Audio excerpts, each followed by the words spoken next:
क्या बात है। ओ भाई साहब तुम दोनों का मुकाबला है यार। पता है कब से वेट कर रहा था मैं इसका। पाजी मेरी वजह से ना मेरी वजह से। अरे सुनो ना, तुम्हारी वजह से ना तुम्हारी वजह से, तुम दोनों की जोड़ी की वजह से। देखो देखो तो सही भाई साहब क्या जोड़ी है। एक कवित्री दूसरा मिस्त्री, एक अंटीना दूसरा डिश टीवी, एक गुलाब जल दूसरा मिट्टी का तेल, एक चेरी दूसरा चेरी ब्लॉसम, एक लीडर बोर्ड पे इतना ऊपर दूसरा। शुरू करते हैं आज का शो फिर है। Hello and welcome ladies and gentleman to Flipkart video present सबसे फनी कौन। आज दो फनी फाइटर्स आपको करेंगे जोक्स और कविताओं से इम्प्रेस। आपको देने हैं इनको पॉइंट्स लाफ्टर स्लाइडर पे और जीतो बम्पर प्राइज यार। हमारे आज के जो दो फनी फाइटर्स हैं वो है रवि बच्चामी हरियाणा से एंड भुवन मोहिनी जी इंदौर से। तो मैं कहता हूं कि अगर अपन नॉर्थ से देखें तो हरियाणा पहले आता है। उसके मद्देनजर रखते हुए रवि भाई आप पहले आ जाओ और अपनी परफॉर्मेंस शुरू कर दो। अपने हर एक्ट में हरियाणा की मिट्टी का तड़का लगाते हैं। पहले सब बुलाते थे सिर्फ रवि, आजकल कॉमेडियन रवि बच्चामी कह के बुलाते हैं। सबसे पहले मैं अपने बारे में बता दूं, मैं वो हूं जो एक आम इंसान को सड़क से उठा के एक मल्टीनेशनल कंपनी में पहुंचा देता हूं। एक सड़क किनारे खड़े स्ट्रगलर को बड़े से बड़े फिल्म स्टूडियो पहुंचा देता हूं। नो, मैं कोई ढोंगी बाबा नहीं हूं, मैं कैब ड्राइवर हूं। वाह। लेकिन सच बताऊं, मैं बड़ा दुखी हो गया हूं यार इन कस्टमर से। भाई साहब 150 रुपए की बुकिंग में 5 लाख की कार को अपनी समझने लगते हैं लोग। एक दिन एक लड़की मेरी कैब में बैठी एंड शी सेड भैया जरा वो मेकअप वाला मिरर इधर करना। मैं कहा बहन आके खोल के ध्यान से देख, वो बैक मिरर है पीछे की गाड़ियां देखने के लिए। और उस दिन गाड़ी भले ही मैंने सामने ना देखी हो, लेकिन एक अल्टो जैसी लड़की को मर्सिडीज बनते अपनी आंखों से देखा था। मतलब उस दिन मुझे एक चीज का एहसास हो गया कि लड़की जब तक आपके सामने मुंह ना धोए ना तब तक उस पर विश्वास ना करना। और भाई साहब आप ना अपनी कैब में ऐसी 10 लड़कियों को बिठा लेना बाजी, लेकिन कभी एक लोंडे को मत बिठाना, क्योंकि ये साले फिर पूरे रास्ते यही पूछते रहते हैं भैया कहां से हो, कब से चला रहे हो, कितना कमा लेते हो, कट कटा के कितना बच जाता है। और तो और इन सवालों के साथ इनकी एक चीज और कॉमन होती है, इंजीनियरिंग। साले सबके सब इंजीनियर होते हैं। और ठीक है तुमने इंजीनियरिंग करी है तो कोई ढंग का जॉब करो ना जाके। हाँ वो बात अलग है कि मुझे इंजीनियरिंग करने के बाद 15,000 से ऊपर की सैलरी नहीं मिली थी, इसलिए मैं खुद ओला चला रहा हूँ। और कई बार ना सबसे बुरा होता है अगर आपकी कैब में ना कोई लड़का लड़की एक साथ बैठ जाए ना भाई साहब, तो फिर ये ऐसा कांड करके निकलते हैं ना कि फिर बैक मिरर भी शर्मा के फ्रंट में घूम जाता है। भाई साहब हमारी अच्छी वाली ओला को ओयो बना के रख देते हैं यार ये लोग। ओयो। मतलब जो काम ये लोग इधर 200 रुपए में करते हैं ना, सेम चीज के ओयो 2000 रुपए लेता है। और तो और मजे लेने के साथ साथ फ्री में मरीन ड्राइव का व्यू अलग से एंजॉय कर रहे थे।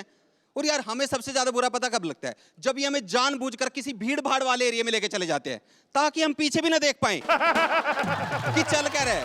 पाजी कई पार्टी तो ना ऐसा कांड करके निकलती है कि फिर राइड खत्म होने के बाद मैं उनसे पूछ रहा होता हूं कि भैया पैसे आप दोगे या मैं दूं, क्योंकि आपसे ज्यादा एंजॉय मैंने किया है।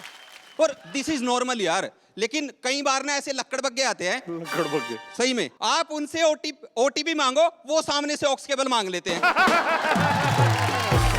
और फिर भाई साहब ऐसे ऐसे लीचड़ गाने बजाते हैं ना कि कई बार ना ऑटो वाला भी ओवरटेक करके कह रहा होता है कि भैया जब यही गाने सुनने थे फिर कार क्यों खरीदी। भाई साहब अगर ना आप इन्हें ऑक्स केबल देने से मना कर दो, फिर ये सामने से धमकी दे रहे होते हैं कि मैं तुझे 1 स्टार दे दूंगा। मैं कह भाई तू मुझे स्टार मत दे, उल्टा तू मेरे से पैसे ले ले लेकिन एक हैंड फ्री खरीद ले यार। कब तक लोगों को अपनी पसंद के गाने सुना के उन पे जुल्म ढाता रहेगा। मतलब दोस्त भले ही मेरे पास वैगनार गाड़ी हो, लेकिन गाने मैं भी BMW वाले सुनता हूँ। सही बात। अच्छा मुंबई में भी आया हूँ पाजी, इससे पहले मैं हरियाणा में ओला चलाता था, लेकिन उससे मेरा घर नहीं चलता था क्योंकि वहां चलते रास्ते में लोग हाथ रख कर कार रुकवा लेते हैं। बिकॉज वहां लोग बुकिंग ही तब करते हैं जब उनको गाड़ी छीननी हो। मतलब मैं उन्हें फोन दिखाकर उनसे ओटीपी मांगता था, वो आगे से मुझे बंदूक दिखा के गाड़ी के पेपर और चाबी मांग लेते थे। एक बार तो एक रैंडम बंदे ने मुझे मेन हाईवे पर हाथ देके रुकवा लिया था यार। फिर मैंने उसको बोला कि भाई साहब ऐसे नहीं होता, इसकी ऑनलाइन बुकिंग करनी पड़ती है। फिर पाजी उसने अपनी दनाड़ी निकाली एंड आई वाज लाइक नहीं दोस्त, इसकी ऐसे भी तत्काल बुकिंग हो जाती है। So thank you guys, this is from my side, my name is Ravi Bachchami. क्या बात है, क्या बात है। कैसा लगा आपको इनका एक्ट बताइए लाफ्टर स्लाइडर पर पॉइंट्स देकर। आपका टाइम शुरू होता है अब। भाई तेरे को पता है एक बार मैं भी ना चंडीगढ़ से रोहतक शेयरिंग कैब में गया था। फिर भाई? अरे फिर क्या यार, मेरे साथ बैठ के दो ताऊ, उन्होंने इतना हुक्का पिया गाड़ी में पूरे रास्ते भर कि हमारा जो मैप भी था ना, गूगल मैप, उसकी औरत भी ना खांसते खांसते बोलती रोहतक के लिए आगे से लेफ्ट लेना। तो ऑडियंस ने आपको दे दिए होंगे अब तक, पॉइंट्स बढ़ते हैं आगे। भाई यार मोहिनी जी को देख के ना कभी कभी मेरे दिल में सवाल आता है कि ये म्यूजियम में रखे जाने वाली चीजें यहाँ पे बैठ के कविता क्यों कर रही हैं? अच्छा वरुण जी, इसे देखकर कभी कभी नहीं, मेरे मन में रोज ख्याल आता है और फिर चला भी जाता है कि इस पर क्या ख्याल वेस्ट करना। अच्छा वरुण भाई, पहले ना मैंने कटरीना को देखा, ठीक है, फिर मैंने करीना को देखा, ठीक है, और फिर मैंने भुवन मोहिनी जी को देखा, ठीक है, और फिर मैंने डिसाइड किया कि कटरीना कितनी खूबसूरत थी यार। सही बात है, उनके साथ ग्रहण थोड़ी ना था। वैसे मोहिनी जी, आपको सभी चांद कहते हैं ना? क्यों? क्योंकि पूरी दुनिया ना उस चांद पे पानी ढूंढ रही है और हम इस चांद पर टैलेंट ढूंढ रहे हैं। ओके बस करो यार, बस बस बस भाई, तुम दोनों को देखकर मेरे मन में भी एक ख्याल आता है कि अब अगला एक्ट शुरू करा जाए। तो भुवन मोहिनी जी, स्टेज जो आपका लगवाती है, जो अपनी कविताओं से हंसी का ठहाका, फुलझड़ी नहीं है, ये है 1000 वॉट का धमाका। आज हम बात करेंगे शादी आज और कल। जो नई नई शादी होती है ना वरुण जी, वो बिल्कुल टच स्क्रीन एंड्रॉयड फ़ोन की तरह होती है, जिसमें स्वाइप भी बहुत प्यार से किया जाता है, रोज़ रोज़ कवर बदला जाता है। लेकिन जो 10 साल बाद की शादी होती है वो बिल्कुल नोकिया 3310 हो जाती है, जिसमें 7 के बटन को भी 4 बार दबाना पड़ता है। क्या बात है। लेकिन एक बात बताओ Mohini ji, touch screen phone अगर गिर जाए तो उसकी स्क्रीन जल्दी टूट जाती है, 3310 साल गिराते रहो कभी नहीं टूटता। अच्छा, राय भी कौन दे रहा है? हलवाई बता रहा है कि इंजेक्शन कैसे लगाया जाता है। बात सही है।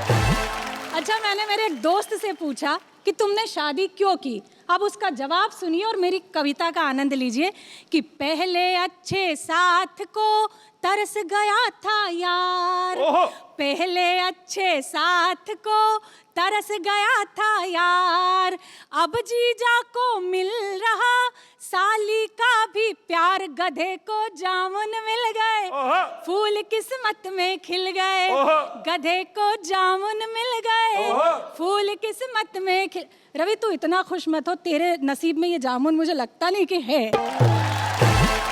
फिर मैंने उससे कहा कि ये तो तू अभी की बात बता रहा है, 10 साल बाद का भी तो मुझे बता दे। तो अब उसका जवाब सुनिए कि पहले लगी मलाइका अब टुन टुन की सांस, पहले लगी मलाइका अब टुन टुन की सांस, शादी करके कर लिया खुद का सत्यानाश, हिल रहा ढील डोल है, ढोल में बहुत पोल है। अच्छा, जो नई नई शादी होती है ना, वो बिल्कुल मिथुन चक्रवर्ती की तरह होती है, I am a disco dancer.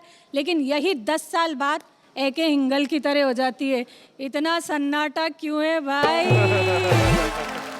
अच्छा, नए नए कपल्स जो होते हैं उनमें कितनी रोमांटिक बातें होती है। जानू, आज तुम्हारे बिना या तो मैं नहीं या तुम नहीं, लेकिन यही 10 साल बाद आज या तो तू नहीं या मैं नहीं। अच्छा, नई नई शादी बिल्कुल मेट्रो ट्रेन की तरह होती है, सफ़र इतना आसान लगता है, लेकिन यही शादी 10 साल बाद आते आते विराट से वीटी तक की धीमी लोकल हो जाती है, जिस पे चढ़ना कोई नहीं चाहता लेकिन रोज चढ़ना पड़ता है। अच्छा, नई नई जो शादी होती है, आप देखिए कमरे में किताबें मिलती है, PS I love you, और वही 10 साल बाद 3 मिस्टेक ऑफ लाइफ में बदल जाती है।